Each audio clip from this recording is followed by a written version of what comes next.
Welcome to Trinity Boat Club. Following on from the video we've already shown you about the basic structure of the rowing stroke using the indoor rowing machine, we'd like to show you how that looks now on the water. As you can see from the image in front of you, we still have the drive phase and we have the recovery phase. This diagram shows how the structure flows through the cycle.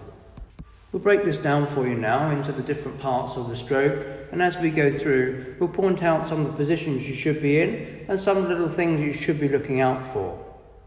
Let's start with the catch, which is also known as front stops. The catch is the finish of the recovery and the start of the drive. As you can see from the diagram, we have the shoulders are further forward than the hips, the shins are vertical, and the outside arm is out straight but not tense. Before the legs start to push down, the upper body and lower back, core and arms must be engaged. The handle, or the hands, is linked through the arms, down the back and into the foot plate. This is also known as a stretcher.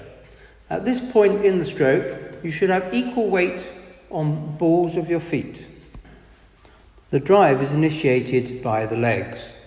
This levers the boat forward, whilst the other muscle groups are engaged and working together to push the boat forward. As you can see, the shaft of the oar begins to bend throughout the drive phase. As the legs finish, the shoulders move from being in front of the hips to behind the hips. This just leaves the arms to finish the stroke off. As you can see, the wrists are flat and the shaft continues to flex. This takes us to the finish position, or otherwise known as backstops. As the oar straightens at the finish, it creates a whiplash effect. This enables the hands to move away from the body.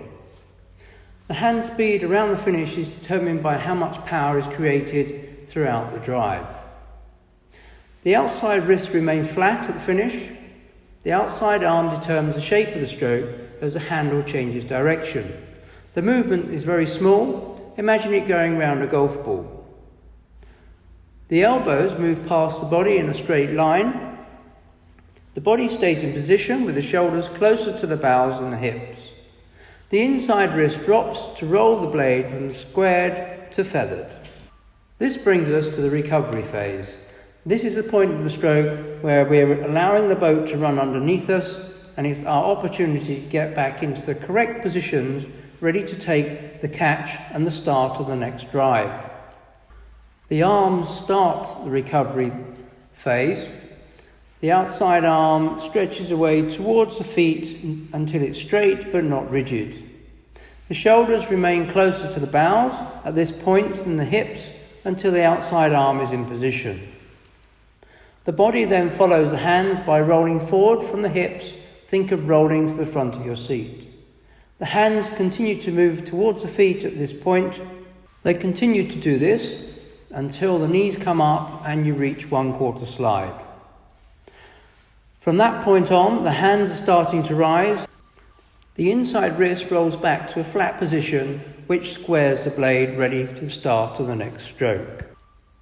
The knees should be shoulder width apart and equal amounts of pressure should build on the balls of the feet. This increases as the foot plate gets closer.